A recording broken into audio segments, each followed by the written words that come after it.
long time. I knew the answer before I asked the question. And so what I wanted to ask you was, as a big fan of fiction and literature, what were the novels and who were the authors that inspired you? Everybody, all of them. I read everything I could lay my hands on. And I liked Mark Twain. I liked Charles Dickens.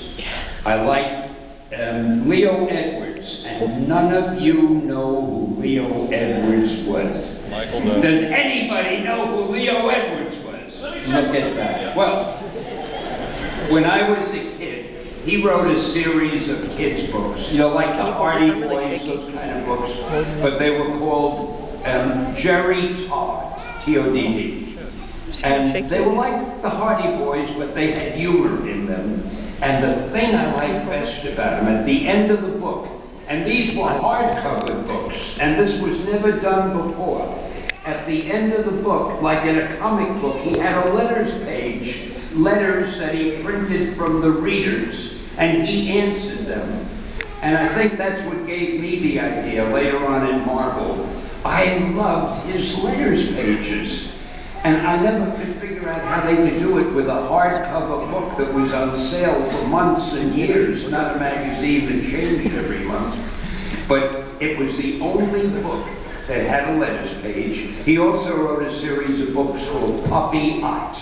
And there was Jerry Todd and there was Puppy Art. The stories were great, they were funny, they were mysteries. And if ever you go to an antique store and you could find one, forget it, because nobody cares anymore. But anyway, it was the letters page that got to me. So I forgot the question, but it doesn't matter. It was a dull question. He's another guy. All right, so here comes another dull one. So now, as someone that is probably the greatest comic book writer that the medium has ever seen,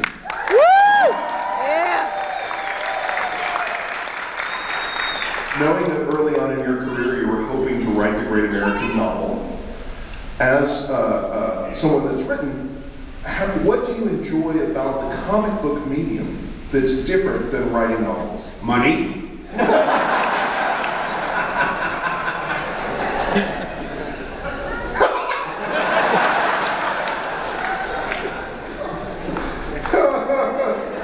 At least it was a dull question. You know, I'm frustrated while he was talking.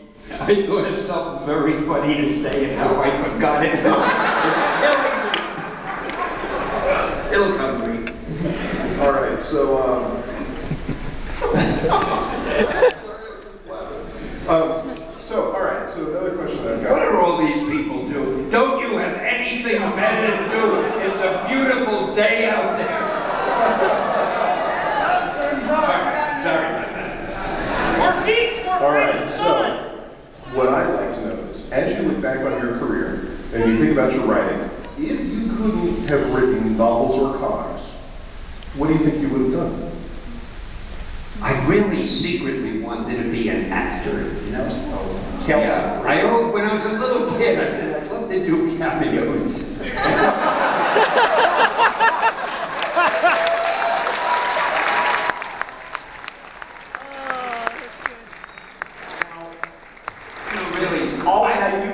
You've been, as a matter of fact, you've been proselytizing for that to be an Oscar category. For those of you who don't know, how many of you have seen on the web Stan's ardent cry for cameo artists to be recognized by the Academy? On Funny or Die, if you've ever seen that.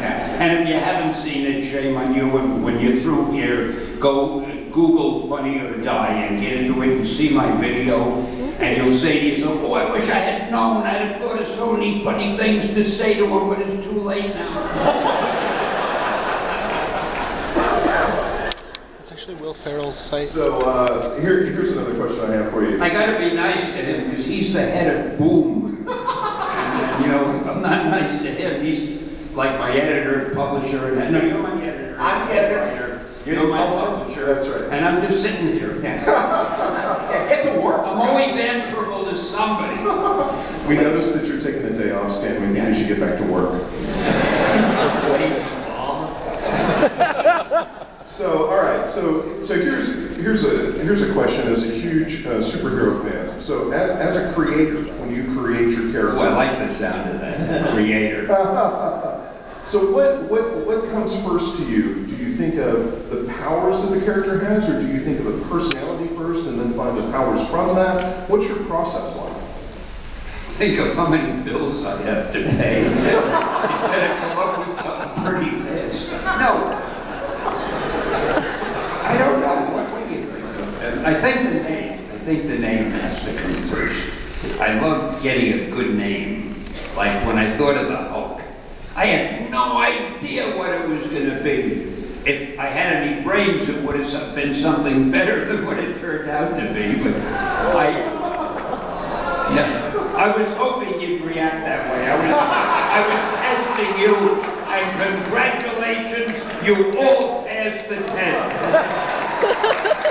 So you can stay here a little longer. I won't send you out into that nice day out there just yet. What was the question? Well, I figure it's a good segue into one of my favorite stories that you tell, which is the creation of Spider-Man. Oh, yes. I'm recording this. Come back with me in memory. All right, I'll tell you, I've told this so often, but, you know, for all I know, it might even be true.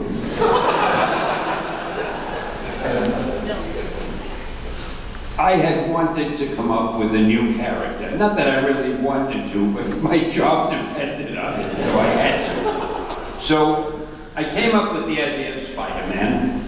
I wanted to get a character who was called Spider-Man and had the powers of a spider, and who would be a teenager, because I hate teenage sidekicks. So I wanted the hero to be a teenager. Yeah. You know, with teenage sidekicks, I always thought to myself, if I were a superhero, a grown man, would I pal around with some teenage kid? I mean, at the very least, people would talk. So I wanted him to be a teenager. Why aren't you laughing? I have to work with this guy. If I'm saying the wrong thing and put him in a bad mood, did I say something wrong? The reason I'm not laughing is because now I have to fire my teenage sidekick. All right. No, to sell. Let's be serious. And also, I said I want Spider-Man to have a lot of personal problems, because Superman never had a personal problem. And as far as I knew, Batman didn't, or none of them did. So anyway, I proposed Spider-Man to my publisher, a guy named Martin. That was his first name. That's how close I was to him, just Marty to me. And Martin said to me, Stan, that is the worst idea I have ever heard in my life. And he gave me 3 reasons. He said, first of all, you can't call a hero Spider-Man because people hate spiders. All right, that was his thought. Then he said, and it can't be a teenager. A teenager can only be a sidekick. You don't have a teenage hero. And then he said, and you want him to have personal problems? Dan, don't you know what a superhero is? They don't have personal problems. So I had to bow before his wisdom and the fact that he was paying my salary. But a few months later, we had this book, Amazing Fantasy. And we were going to kill it, even though I thought it was one of the best books, because I wrote all the stories. And Steve did go through them, and it really was a great book. Yeah. Thank you. But the world wasn't ready for it at that time. They ought to republish them now. At any rate, we were going to drop the book. Now, when you're going to drop a book, nobody cares what you put in the last issue, because the book is dying anyway. So I threw Spider-Man in it just to get it out of my system, and I featured Spider-Man on the cover. And man, the sales figures came in, and it was the best-selling book we had for that period of time. So Martin came to me a little bit later and said, Stan, do you remember that Spider-Man character of yours that we both liked so much? said, let's do a series. And lo, a legend.